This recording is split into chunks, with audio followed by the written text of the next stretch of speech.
чактырган.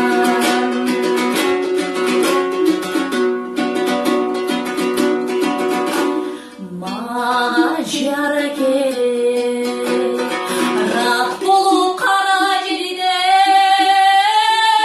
рызкыга келген, ынтымак өмүр сүрүп ыймандуу бала берген.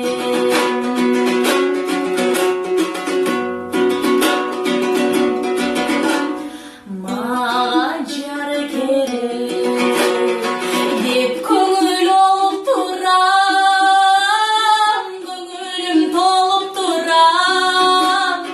Жаш кезде эңсегенде ысык көлдөн жолуктум.